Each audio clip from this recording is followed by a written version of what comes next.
దేవుని ఘనమైన పరిశుద్ధ నామములో నా ప్రియమైన సహోదరి సహోదరులకు క్రీస్తు యేసు నామములో శుభాలు వందనాలు తెలియజేస్తున్నాండి.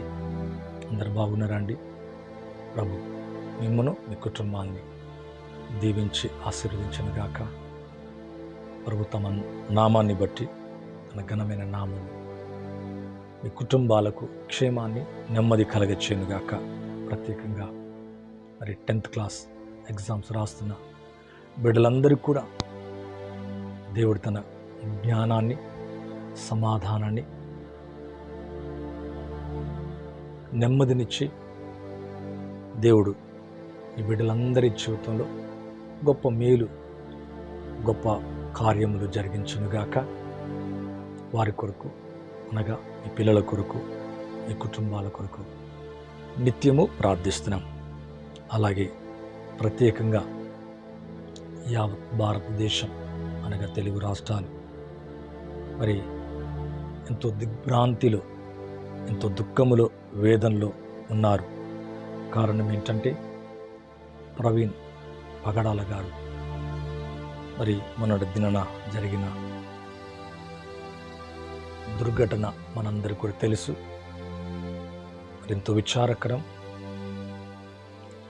ప్రభు కొరకు గొప్ప హతసాక్షిగా మార్చబడ్డారు.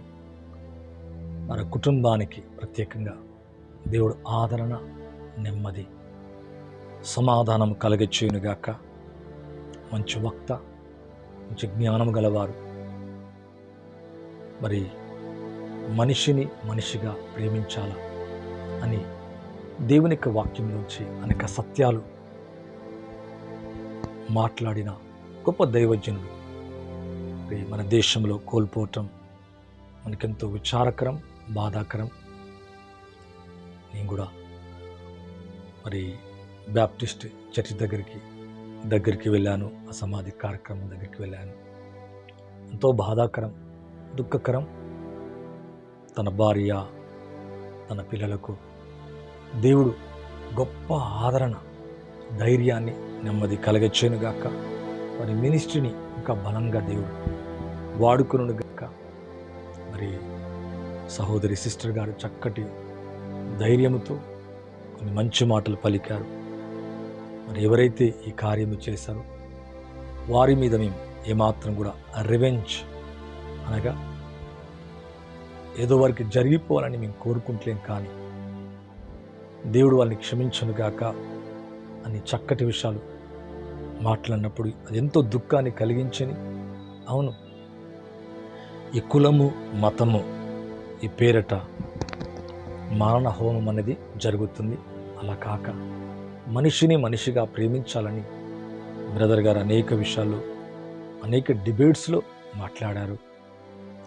మంచి జ్ఞానం గల వ్యక్తి, అన్ని విషయాలు కూడా సమయస్ఫూర్తి గల వ్యక్తి, ఒక వ్యక్తిత్వము కలిగిన, మరి ఇతరులను ప్రేమించే వ్యక్తి, క్షమించే వ్యక్తి. మరి ఇటువంటి ఒక స్టార్గా, ఒక ఉన్నతమైన ప్రేమ కలిగిన దైవజన్ని కోల్పోవటం యావత్ భారతదేశానికి అది ఎంతో దుఃఖకరం. నిన్న అనేకులు ఆ కార్యక్రమంలో, భూస్థాపిత కార్యక్రమంలో ఎంతగానో వేదన చెందారు, కన్నీరు కార్చారు. గొప్ప జనసమూహం, మరి ఎక్కడ ఎప్పుడు చూడనంత జనసమూహము ఆ ప్రాంతానికి, ఆ స్థలానికి రావటం నిజంగా నేను కూడా చాలా ఎంతో వేదన చెందాను. మరి ఆ కుటుంబ ఓదార్పు, ఆదరణ కొరకు మనమందరం కూడా ప్రార్థించాలా.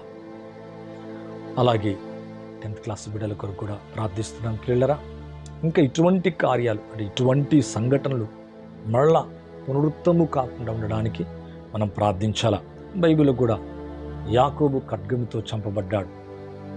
యాకోబు ఖడ్గంతో చంపబడటం దేవుని చిత్తం కాదు. తిరిగి ఎప్పుడైతే సంఘం అత్యాసక్తితో ప్రార్థించారు, మరి పేతురుని దేవుడు తప్పించి, దూతని పంపించి తప్పించినట్లుగా చూస్తున్నాం. చాలామంది ఏమనుకుంటున్నారంటే ఇది దేవుని చిత్తం, అలా ఉందేమో, అలాగే జరగాలేమో అని అనేకసార్లు మాట్లాడతారు. కానీ మరి యాకోబు చంపబడ్డ తర్వాత సంఘం, అంటే పేతురు ఇంకా బ్రతికుండాలి. ఒక టైం వచ్చినప్పుడు తన ప్రాణాన్ని తనంతలో తాను ఇష్టపడి పెట్టాడు. మరి సంఘము బలంగా ఉండాలంటే ఒక నాయకుడు అవసరం. మంచి జ్ఞానం గల వ్యక్తి ఒక దైవ సందేశాన్ని ఇచ్చినప్పుడు అనేక హృదయాలు మార్పు చెందుతాయి. నా సహోదరి కూడా, సిస్టర్ గారు కూడా ఒక విషయాన్ని మాట్లాడారు. ఇటువంటి ప్రవీణ్ లాంటి వ్యక్తులు అనేకులు లేపబడాలా. నిజంగా ఎంత అద్భుతమైన మాట. అంటే ఇటువంటి వ్యక్తులు ఇలాగా ఇంకా అనేక ఆ బ్రదర్ లాంటి వ్యక్తులు అనేకులు వేవేలుగా లేపబడాలని చక్కటి మాటలు అన్నారు. నిజమే పిల్లలారా, మరి అటువంటి దైవజనుని, ఇంకా బలమైన దైవజనుని బోల్డ్గా, ధైర్యముగా, ప్రాణానికి భయపడకుండా, స్వార్థం కొరకు బ్రతకకుండా, డబ్బు సంపాదన కొరకు బ్రతకకుండా, లోకం కొరకు బ్రతకకుండా బోల్డ్గా బ్రతికేవారు చాలా తక్కువగా కనిపిస్తారు. ఆర్ఫన్స్ నడిపిస్తున్నాడు, విధవరాళ్ళకు సాయం చేస్తున్నాడు, ఒక మంచి సహోదరుడు. మరి ఇలాగా అనేక దైవజనుల కొరకు మనం ప్రార్థించే బాధ్యత మనందరి మీద ఉంది పిల్లరా. దైవజనుల క్షేమాన్ని కలగజేలా మరి వర్తమానాల ద్వారా అనేకులు మార్పు చెందుతారు. వెనకాల సంఘం మరి పట్టు వీడవక ప్రార్థించే సంఘం ఉండాలా. ప్రార్థన ప్రాముఖ్యం. అలాగే వాక్యాన్ని ధైర్యంగా ప్రజల మధ్యలో బోధించేవారు కూడా మరి దేవునికి అవసరం. ప్రార్థించేవారు ఎంత అవసరమో మరి ప్రార్థిస్తుండగా దైవజనులు ధైర్యంగా బోధించేవారు కూడా అంతే అవసరం. కాబట్టి ఈ రెండు బ్యాలెన్స్ అవ్వాలి. ఈ రెండు కూడా అవసరం. ఆ కుటుంబ ఓదార్పు కొరకు మనమందరం ప్రార్థిద్దాం. నేను ఎంతగానో చింతిస్తున్నాను. మరి మేము కూడా వ్యక్తిగతంగా మరి ఉదయకాలం కన్నీరు కారుస్తున్నాం, బాధపడుతున్నాం. అది నిజమవద్దు, నిజమే, అది నిజం కాకూడదు అని మేము అనుకున్నాం. కానీ ఇలా జరిగింది అనగానే ఎంతో వేదన చెందాము. ఆ స్థలానికి కూడా వెళ్ళి చూచాం పిల్లరా. మరి ఇలాగా మరలా దేశంలో క్రైస్తత్వాన్ని తక్కువ చూపుతో చూచి మరి అనేకులకు ఇటువంటి పరిస్థితులు తిరిగి మరలా జరగకుండా మనమందరం కూడా బాధ్యతగా, కన్నీటిగా మరి ఉదయకాలం వేకువనే సమయం దొరుకుతున్నప్పుడల్లా సంఘముల కొరకు, సంఘ అభివృద్ధి కొరకు, సంఘ నాయకుల కొరకు, మరి ఇంకా దేవుని యొక్క సేవ, మరి ఆ నిత్య జీవాన్ని గురించి మనం మాట్లాడుతున్నాం. ఆయన ప్రేమను మాట్లాడుతున్నాం. మతము కాదు, కులము కాదు. మతము, కులము వ్యక్తిని వ్యక్తిగతంగా చూడకుండా చేస్తుంది. మరి ద్వేషం అనేది రగులుతుంది. మనిషిని చంపుకుంటాం. కానీ బైబిల్ అంతా కూడా ఏమంటుందంటే ప్రేమ, క్షమాపణ, దయ, నిత్య జీవాన్ని గురించి మాట్లాడుతున్నాం. నిజమైన దేవుని గురించి మాట్లాడుతున్నాం. కాబట్టి దాన్ని మంచి మనసుతో ఎదుటి వ్యక్తి స్వీకరించాలా. వేరే వారి గురించి మనం మరి హేళన, దూషణ ఏ మతమైనా కానీ, ఏ వ్యక్తినైనా కానీ చేయకుండా మనం జాగ్రత్త పడాలా. మరి ఇటువంటి గొప్ప దైవజనుని మనం కోల్పోవటం దిగ్భ్రాంతికి, మనమందరం కూడా విచారానికి గురయ్యాం. అనేకులు ఆ స్థలానికి వచ్చి ఆ కుటుంబాన్ని, అక్కడ ప్రజల్ని, మరి వారి బంధువుల్ని ఓదార్చారు, ఆదరించారు. ప్రభు మిమ్మల్ని కూడా, మీ కుటుంబానికి కూడా దీవించి ఆశీర్వదించునుగాక. ఇప్పటికే మీరు ఎంతో కన్నీరు కారుస్తున్నారు, ఎంతో విలపిస్తున్నారు. మీరెంతగానో మన కుటుంబ ఓదార్పు కొరకు ప్రార్థిస్తున్నారు. నేను కూడా వారి కొరకు ప్రార్థిస్తున్నాం. ప్రభు వారిని, వారి పరిచయను దేవుడు నిండారులుగా దీవించునుగాక. మంచిదండి. కళ్ళు మూసుకుంటే ప్రార్థించి ముందుకెళ్దాం. పరిశుద్ధుడైన తండ్రి, మరొక్కసారి మీ నామములో నాయన ఆ కుటుంబం కొరకు, ప్రవీణ్ పగడాల గారి ఆ కుటుంబం కొరకు, బిడల కొరకు, సతీమణి గారి కొరకు, సిస్టర్ గారి కొరకు నాయన, అలాగే తండ్రి తన ఇంటి వారందరూ, అన్నదమ్ముల కొరకు, తల్లి కొరకు అనారోగ్యంతో బాధపడుతుందని తెలియచేశారు. ప్రభా, తన నిండు ప్రాణాన్ని మీ కొరకు అర్పించారు. తన ప్రాణం పెట్టువానికంటే ఎక్కువైన ప్రేమ గలవాడు లేడు అని దేవుని యొక్క వాక్యం అంటుంది. నిజమేనాయన, తన సహోదరుల కొరకు, సత్యం కొరకు, క్రీస్తు కొరకు నాయన, చావైతే లాభమని ధైర్యంగా బోధించిన బలమైన యోధుడు, బలమైన సైనికుడు నాయన. తండ్రి ప్రవక్త, మంచి దైవజనుడు ప్రభా. అవును తండ్రి, స్టెఫెన్ మీ కొరకు ఎలా చంపబడ్డాడు. బైబిల్లో యాకోబు ఖడ్గముతో చంపబడ్డాడు. ఆయన 12 మంది శిష్యులు నాయన మరి ప్రాణాలు అయ్యా మీ కొరకు త్యాగం చేశారు. మీరు లోకమంతటి కొరకు, మా క్షమాపణ కొరకు మీరు ప్రాణం ఇచ్చారు. హేబేలు మొదలుకొని జకర్యా వరకు కొత్త నిబంధన గ్రంథములు అనేకులు ప్రాణం పెడుతూనే ఉన్నారు ప్రభా. తండ్రి, అలాగ నాయన మరి రక్తము భూమి మీద చిందించబడ్డది అయ్యా. అనేకులు తద్వారా రక్షణ పొందాలా, అనేకులు ఉజ్జీవపడాలా, అనేకులు ఇప్పటికైనా మేలుకొని నాయన క్రీస్తు వైపు, నిజ దేవుని వైపు త్రిప్పబడినట్లుగా సహాయం చేయమని ఆ కుటుంబాల్ని అయ్యా, మరి ముఖ్యంగా ఎవరైతే నాయన వారి కొరకు వారి పక్షంగా నిలబడి మాట్లాడారో వారందరూ కూడా నాయన నెమ్మది పొందినట్లుగా, సమాధానం పొందినట్లుగా, దైవజనులుగా ఉన్న అయ్యా సేవకులందరికీ మీ కాపుదల, మీ కృప అనుగ్రహించని, దుష్టుల నుంచి, కీడు నుంచి, అపవాది నుంచి నాయన, దుష్ట శక్తుల నుంచి, వ్యక్తుల నుంచి నాయన మీ బిడ్డల్ని అద్భుత రీతిగా మీ దూతలతో అయ్యా, మీ అభిషేకముతో, మీ శక్తితో, మీ కృపతో కాచి కాపాడి బలమైన మీ కార్యములు జరిగించమని, దీవించమని, ఆశీర్వదించమని యేసుక్రీస్తు నామములో అడిగి వేడుకుంటున్నాను తండ్రి. ఆమేన్. థ్యాంక్ యూ అండి. Once again voice of Jesus ministries తరపున మీ అందరికీ కూడా శుభాలు తెలియజేస్తున్నాను. పాస్టర్ మోజెస్ ప్రిన్స్ మరి హైదరాబాద్ ప్రాంతంలో పరిచర్య చేస్తున్నానండి. మరి ఒకవేళ మల్కాజ్గిరి గోపాల్ నగర్ దగ్గర బెత్లెహేమ్ స్కూల్లో every Sunday 9 o'clock to 11 o'clock వరకు ప్రార్థనలు జరుగుతున్నాయి. మీరు కూడా రావచ్చు, పాలు పొందొచ్చు. దేవుని యొక్క ఆశీర్వాదాలు, నెమ్మదిని పొంది మీ కుటుంబాలకు వెళ్ళొచ్చు. ప్రభు మిమ్మును, మీ కుటుంబాన్ని సమృద్ధిగా దీవించునుగాక. ఎవరైతే అనారోగ్యంతో బాధపడుతున్నారో, ఎవరైతే మీ ప్రేయర్ రిక్వెస్ట్ మాకు తెలియచేస్తున్నారో, మరి మీ వ్యక్తిగత సమస్యలు తెలియజేస్తున్నారో వాటికై మేము నిత్యము ప్రార్థిస్తున్నాం.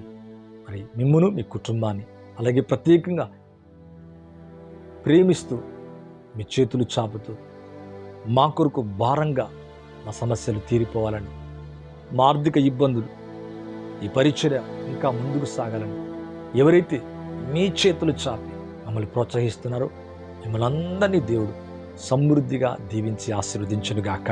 మంచిది. దేవునికి వాక్యములకు వెళ్తున్నానండి. ఆత్మీయులతో కలిసిపోయే హృదయాన్ని కలిగి ఉండాలి. నా వాక్య సందేశంలోకి వెళ్తున్నాను.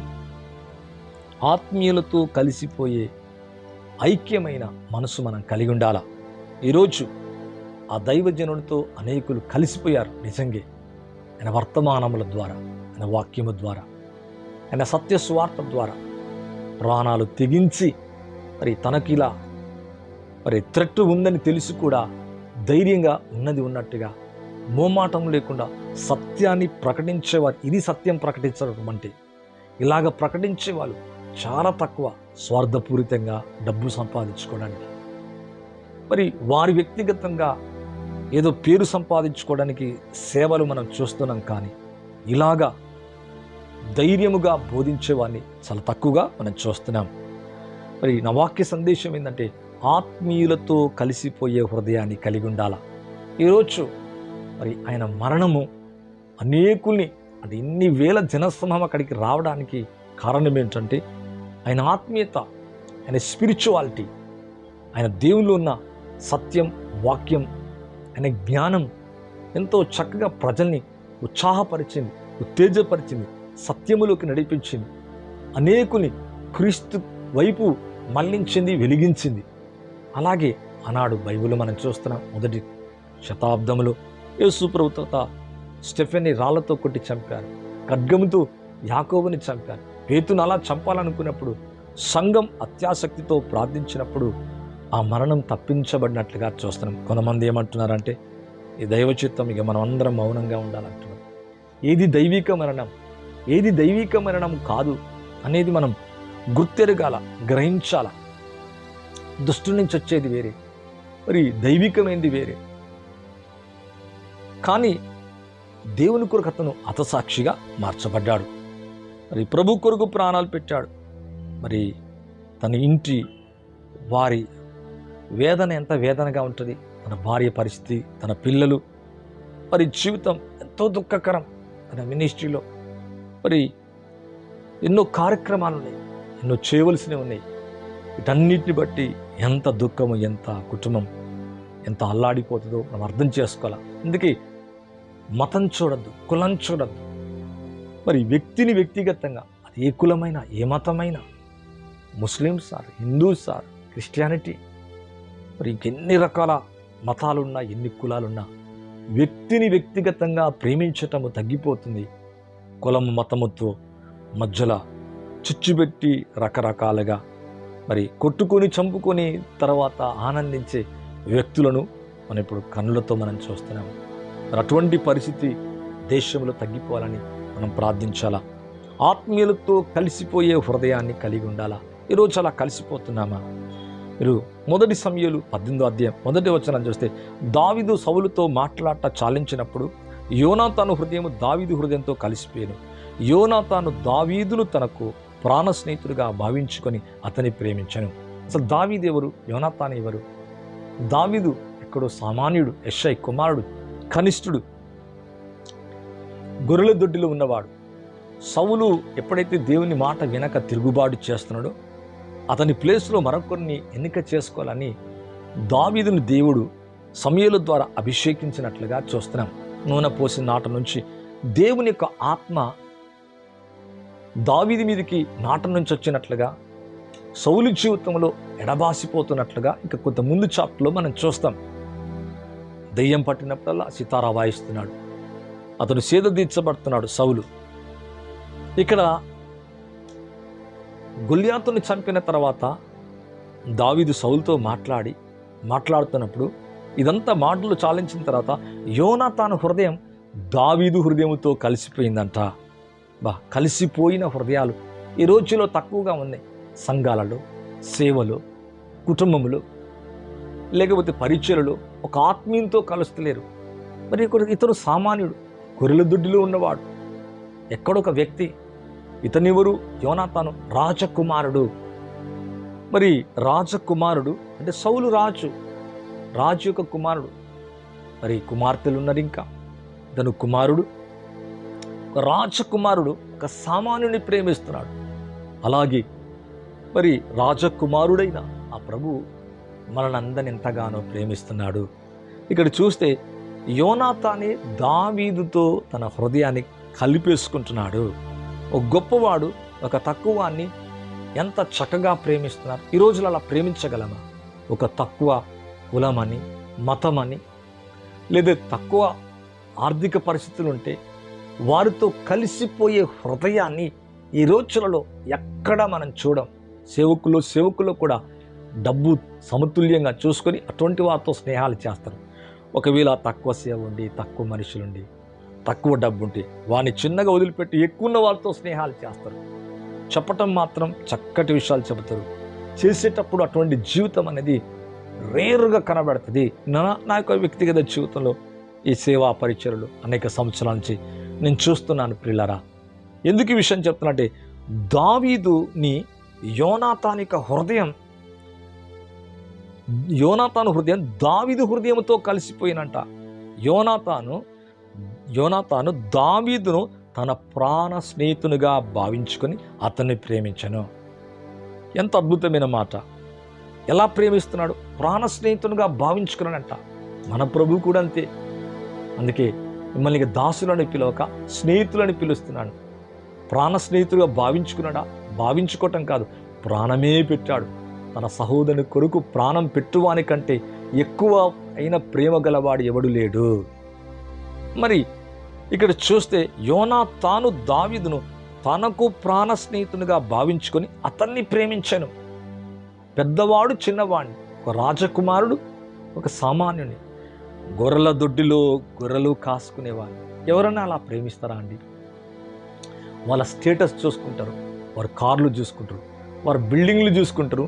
వాళ్ళ బిల్డింగ్ కంటే మరొక బిల్డింగ్ ఉన్న వ్యక్తిని ప్రేమించటం ఈ రోజులో చూస్తున్నాం. సొంత సేవకుల్లోనే చూస్తున్నాం.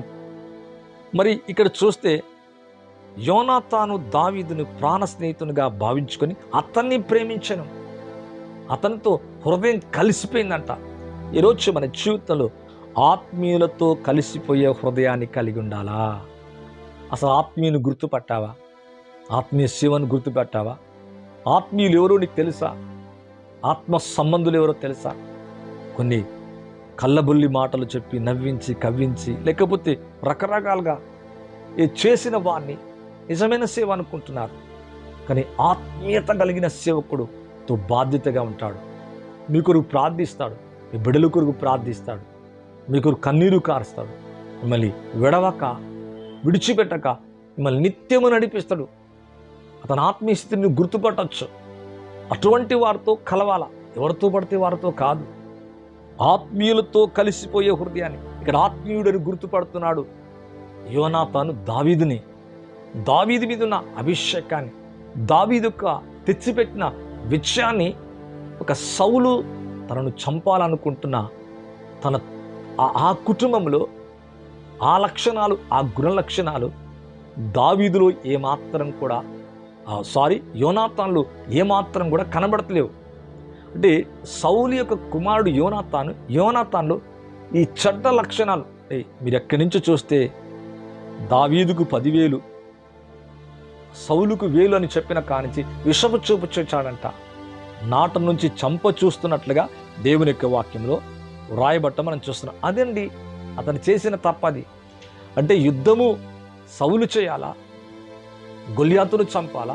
అది చేయకపోవటమే కాకుండా ఈ దావీదు ద్వారా తెచ్చిపెట్టిన ఈ గొప్ప విజయానికి సంతోషపడి ప్రాణాలు తెగించి ఇతన్ని తీసుకొస్తే ఎవరో స్త్రీలు పొగిడారు. ఆ స్త్రీలు ఏమని పొగిడారంటే, దావీదుకి 10,000 సౌలుకి 1,000 అన్నప్పుడు అక్కడి నుంచి నా రాజ్యము తప్ప ఏం తీసుకోగలడు? విషపు చూపు చూశాడంట. అక్కడి నుంచి విషపు చూపు స్టార్ట్ అయింది. ద్వేషించటం, విరోధ భావం. మరి ఇతన్ని సౌలు యొక్క లక్షణాన్ని బట్టి దేవుని యొక్క ఆత్మ అతన్ని ఎటబాసిపోతున్నట్టుగా చూస్తున్నాము. దురాత్మ వస్తుంది. ఎందుకు? విషపు చూపు, విరోధ భావం, చంప చూస్తున్నాడు. ఇటువంటి కుటుంబంలో ఒక చక్కని ఆత్మీయమైన వ్యక్తిని మనం చూస్తున్నాం. ఎవరంటే యోనాతానే చివరి వరకు, కడ వరకు దావీదుకి వెన్నంటి ఉన్నాడు, తోడై ఉన్నాడు. తన తండ్రి చంప చూచినప్పుడల్లా, చంప ప్రయత్నము చేసినప్పుడల్లా తండ్రితో మాట్లాడి, తండ్రి నుంచి తప్పించి, మరణా నుంచి తప్పించి, నాకు అడిగే దూరంలో ఉందని చెప్పి భయపడుతున్నప్పుడల్లా నిబంధన చేసుకొని ప్రాణ స్నేహితుడిగా భావించుకొని ప్రాణములాగా ప్రేమిస్తున్నాడు. కారణం ఏంటంటే దావీదుతో యోనాతాను హృదయం కలిసిపోవటమే. ఈరోజు ఒక స్పిరిచువల్ వ్యక్తితో కలిసిపోయే హృదయాన్ని కలిగి ఉన్నావా? లేదా న్యాచురల్గా నీ చుట్టూన్న వారితో నీ హృదయం కలుస్తుందా? ఒకసారి గమనించాల పిల్లారా. అటువంటి హృదయాన్ని కలిసి ఉంటే నువ్వు ప్రాణ స్నేహితునిగా ఆ వ్యక్తిని, ఆత్మీయుని ప్రేమించగలవు. ఈ రోజుల్లో ఆత్మీయ వ్యక్తులను ప్రేమించటం లేదు, ఆత్మీయ స్థితి లేదు, ఆత్మీయ స్థితిని గుర్తుపడతలేరు. ఒకవేళ ప్రేమించిన పెదవులతో పైగా హృదయం కలుస్తలేదు. ఏదో ఉంటే కొంత ఇవ్వటం, లేకపోతే అంటే సాధారణ పెదవులతో కూడిన ఆ ప్రేమను కనపరుస్తున్నాం. కానీ ఇక్కడ చూస్తే ఇక్కడ అంటున్నాడు యోనాతానంట తనకు ప్రాణ స్నేహితునిగా భావించుకొని అతన్ని ప్రేమించను. ఎటువంటి ప్రేమ కలిగి ఉన్నాం? ప్రాణ స్నేహితునిగా భావించుకునంట అతన్ని ప్రేమిస్తున్నానంట. ఇదే అధ్యాయములు 20వ అధ్యాయం 17వ వచనాన్ని కనుక చూస్తే యోనాతాను దావీదును ప్రాణ స్నేహితునిగా ప్రేమించను. భావించుకోవటం కాదిగా, ప్రాణ స్నేహితుడిగా. అదే మన ప్రభు కూడా. అందుకే గొర్రెలకు నేను మంచి కాపరి తన గొర్రెల కొరకు ప్రాణం పెట్టినట్ట. మనం గొర్రెలం కామండి. చాలామంది గొర్రెలు అనుకుంటున్నాం, గొర్రెలకు కాము. సాదృశ్యంగా మాట్లాడుతున్నాడు ప్రభు. మరి ఆయన గొర్రెపిల్లగా వచ్చాడు. ఆయన గొర్రెనా ఏంటి? యేసు ప్రభు అంటే ఆ పాత నిబంధన గ్రంథంలో గొర్రె ఒక ఎలాగా వధించబడుతుందో నిష్కలంకమైన గొర్రె ఆ సాదృశ్యంగా మాట్లాడుతున్నాడు. లోకమంతటి కొరకు ఆయన ప్రాణం పెడుతున్నాడు. ఇక్కడ యోనాతాను దావీదును ప్రాణ స్నేహితుడిగా భావించడం, ప్రేమించను గనక ఆ ప్రేమను బట్టి దావీదు చేత మరలా ప్రమాణం చేయించను. తనకు తగిన వస్త్రాన్ని, ఖడ్గాన్ని, సమస్తాన్ని నిబంధన చేసుకున్నాడు. మరలా ప్రమాణం చేయిస్తున్నాడు. అయ్యా, నువ్వు నన్ను విడవద్దు, నేను నిన్ను విడవను, నీకు నేను సాయం చేస్తా. నా తండ్రి నీకు ఆపద తీసుకొస్తే ఆపదలోంచి తప్పిస్తాను. ఇదండి నిజమైన ప్రేమ. సహోదరుని కొరకు ప్రాణం పెట్టువాని కంటే ఎక్కువైన ప్రేమ గలవాడు లేడు. మీరు గైక బైబిల్ కనుక చూస్తే యోహాను స్వార్త 15వ అధ్యాయం 13, 14, 15 చూడండి. మిమ్మల్ని ఇక దాసులని పిలవను, మిమ్మల్ని స్నేహితులని పిలుస్తాను, మీ కొరకు నేను ప్రాణం పెడుతున్నాను. మనం ప్రాణం పెట్టిన నిజ స్నేహితుడు, ప్రాణ స్నేహితుడు ఎవరండి? దేవుని కుమారుడు. దేవుని కుమారుడు అంటే దేవుడే భూమి మీద సాక్షాత్తుగా శరీరమై వచ్చుట దాని అర్థం. మరి యేసు ప్రభు ఆ శిలవలో లోకమంతటి కొరకు, ప్రజలందరి కొరకు, మరి పాప క్షమాపణ కొరకు ప్రాణం పెడుతున్నాడు. ఇక్కడ ప్రాణం పెట్టునంతగా ప్రేమిస్తున్నాడు. యోనాతాను ప్రాణ స్నేహితుడిగా ప్రేమించటమేనా? తనకు ఆపద కలిగినప్పుడల్లా, శ్రమ కలిగినప్పుడల్లా, దుఃఖం కలిగినప్పుడల్లా, బాధ కలిగినప్పుడల్లా తప్పిస్తున్నాడు. తన తండ్రే శత్రువుగా ఉంటున్నాడు. మరి ఏ కుటుంబంలో అలాగుంటారండి? ఒక కుటుంబంలో ఒక తండ్రి ఎలా నడితే పిల్లలు అలా నడుస్తారు. వాళ్ళతో ఎందుకు అలా సాయం చేస్తావు? తండ్రి అన్న అతనికి ఎందుకు నువ్వు అలా చేస్తానమన్నా అతనికే సాయం చేస్తావు. ఒక స్పిరిచువల్ పర్సన్ గుర్తుపడతాడు.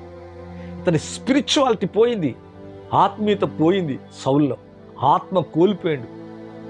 అందుకే ఇతన్ని చేసిన అమాలేకుల్ని చంపమంటే వాటన్నిటి తీసుకొచ్చి ఇక ఏవేవి చేయకూడదు అన్నీ అవి మంచి వాటి తీసుకొచ్చాడంట. అందుకే మాట వినుటే శ్రేష్టం, తిరుగుబాటుతో సమానం, విగ్రహారాధనతో సమానం. ఎందుకు అలా చేసావు? సమూయేలు అంటాడు అనేక మార్లు సౌలు యొక్క జీవితంలో దేవునికి తిరుగుబాటు చేసినట్లుగా చూస్తున్నాం. కానీ యోనాతాను అలాగా లేడు.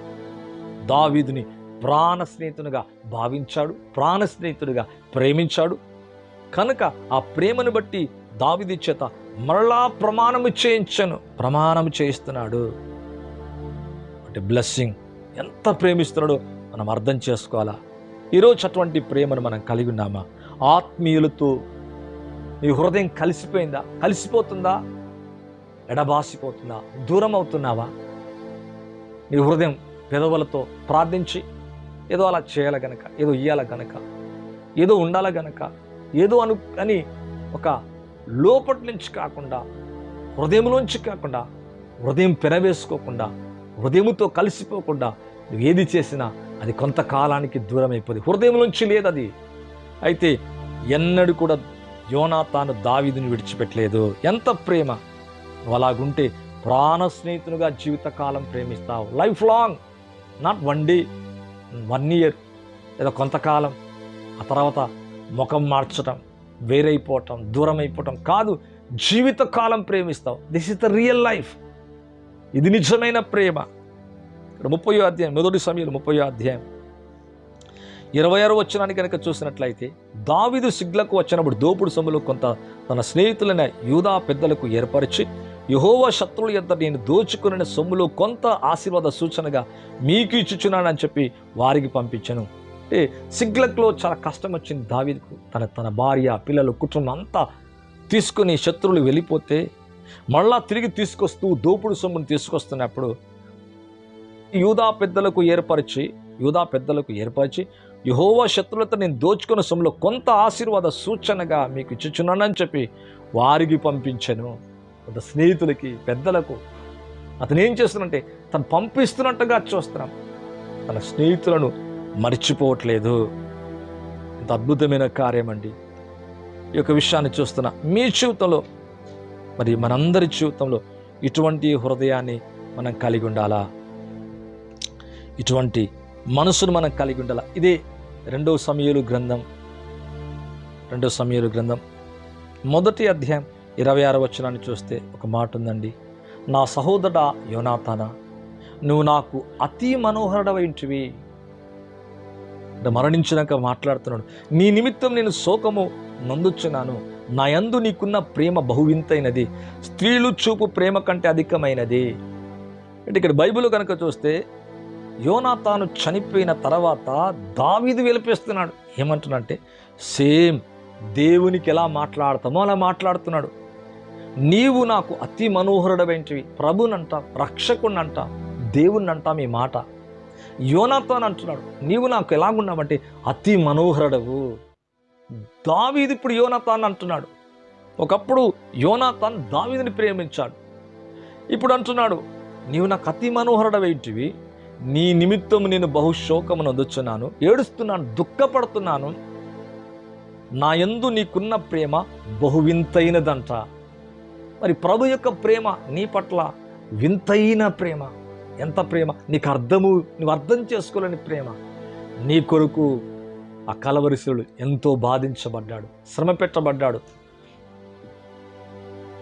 వేదన పొందాడు. నీ శాపాన్ని, నీ పాపాన్ని, నీ రోగాన్ని, నీ వ్యాధి నా వ్యాధి, నీ భయాన్ని నా భయాన్ని, నీ పేదరికాన్ని నా పేదరికాన్ని, నీ సమస్త దుర్మార్గతను నా దుర్మార్గతను తీసుకుని తన ప్రాణమును పెడుతున్నాడు. ఇక్కడ నీకున్న ప్రేమ వింతైనది, స్త్రీలు చూపు ప్రేమ కంటే అధికమైనది. తల్లి ఎంతగానో ప్రేమిస్తుంది మనల్ని. చూడండి, భార్య, పిల్లలు, కుటుంబం, రిలేషన్ చూడండి, స్త్రీలు చాలా ప్రేమ కలిగి ఉంటారు. ఇక్కడ అంటున్నాడు, నీ ప్రేమ స్త్రీలు చూపు ప్రేమ కంటే వింతైనది, అధికమైనది. చాలా బాగుంది నీ ప్రేమ. యోనాతాను ఒక వ్యక్తి కొరకు, రాజకుమారుడు కొరకు మాట్లాడుతున్నాడు. అవును, మన ప్రభు రాజులకు రాజు, రాజకుమారుడే. బ్రదర్ కూడా చనిపోవడానికి ముందుగా, అవును నేను మరణాన్ని ఆహ్వానిస్తున్నాను అని చెబుతూ దేవుడు రాజే, రాజకుమారుడు అని చెప్పాడు. ఎంత చక్కటి మాట పగడాల ప్రవీణ్ గారు. నిజమే పిల్లరా, ఇక్కడ అంటున్నాడు యోనాతాను, ఇక్కడ దావీదు కూడా అలాగే అంటున్నాడు, అయ్యా నువ్వు నాకు అతి మనోహరుడవైనావు,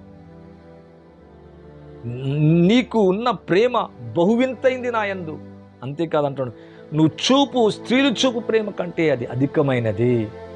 స్త్రీలు, ఎంతోమంది స్త్రీలు దావీదుకి తెలుసు తన అనుభవంలో. అయితే వారి ప్రేమ కంటే కూడా ఒక వింతైన ప్రేమ, అధికమైన ప్రేమ నువ్వు కలిగి ఉన్నావు. అయ్యో నువ్వు నాకు మనోహరుడవై ఉన్నావని విలపిస్తున్నారు. నిజమే, ఈరోజు నిన్న దినాన అందరూ విలపించారు. ఒక వ్యక్తి కొరకు దేశం కదిలి వచ్చింది, తెలుగు రాష్ట్రాలు కదిలొచ్చినాయి. ఒక బ్రదర్ గారి యొక్క వయసు 45 years అంట. ఆ యవన కాలంలో తన భార్య పరిస్థితి, తన కుటుంబ పరిస్థితి ఎంత విచారకరం, ఎంత బాధాకరం. ఒకసారి మనం గమనించడానికి ప్రయత్నించాలా. మరి విడిచిపెట్టిన తన ఆ సంఘం ఇంకా కంటిన్యూటీగా బలంగా వాడబడాలని కోరుకుంటున్నా. నిజంగా అటువంటి మరి జ్ఞానవంతులు, బలవంతులు, ధైర్యముగా ప్రకటించేవారు అనేకులు లేచి అనేకులకు ఆశీర్వాదకరంగా మారాలా. ఇక్కడ ఆత్మీయులతో కలిసిపోయే హృదయాన్ని కలిగి ఉండాలా. దావీదుతో యోనాతాన్ కలిసిపోతున్నాడు. ఈరోజు నేను ఎవరితో కలుస్తున్నావు? ఎవరితో నీ హృదయం కలుస్తుంది? అపవాదితోనా? తన తండ్రితో కలవలే.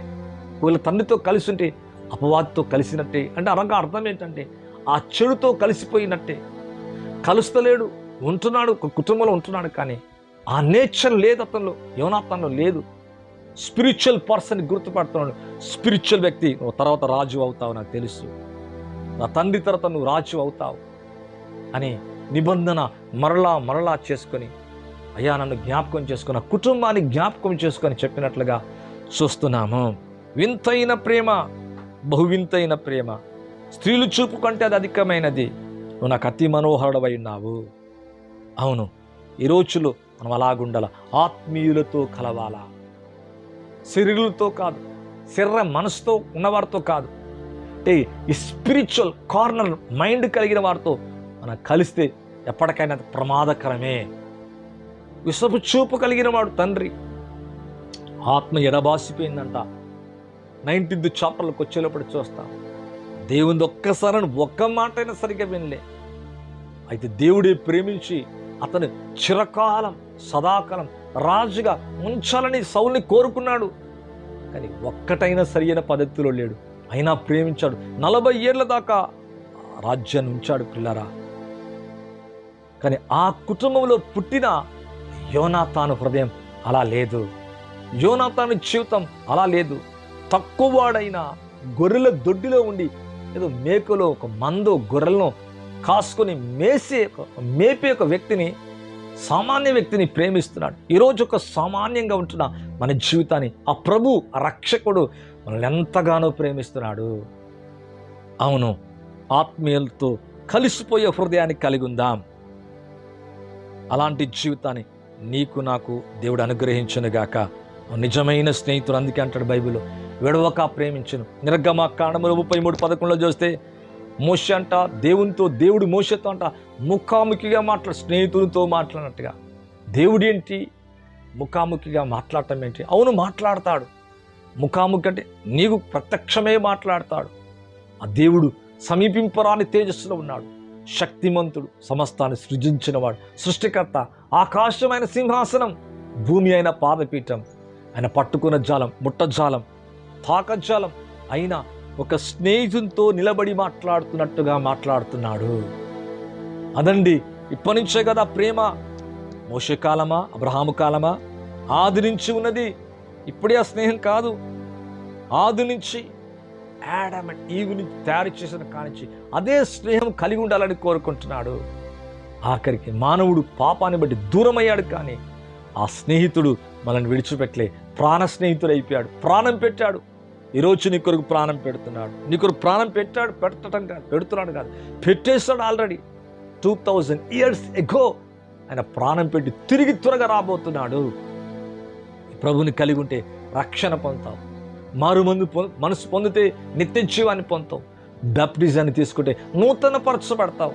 ఇది నిత్య జీవితాన్ని గురించి, కానీ మతం కులం కాదు. నీ మతంలో నీ ఉండు, నీ కులంలో నీ ఉండు, నీ జీవితంలో ఉండు, కానీ మనస్సును మార్చుకో అంటుంది బైబిల్. నీ మనస్తత్వాన్ని మార్చుకోవాలా, మనిషిని మనిషిగా చూడాలంట, మనిషిని మనిషిగా ప్రేమించాలా, వ్యక్తిని వ్యక్తిగతంగా ప్రేమిద్దాం. ఎంత బాగుంటుంది సహోదరి ప్రేమ. అందరి మధ్యలో ఎవరు ఏదైనా చేసుకొని, వారి విధానం వీళ్ళు నచ్చితే ఒకవేళ ఇష్టపడు, నచ్చకపోతే వదిలేసాయి. మరి అటువంటి ప్రేమ కలిగి ఉంటే ఎంత బాగుంటుంది. దేశంలో ఎంతో నెమ్మది ఉంటుంది, క్షేమం ఉంటుంది. అటువంటి క్షేమం మన దేశంలో ఉండునుగాక, నెమ్మది ఉండునుగాక.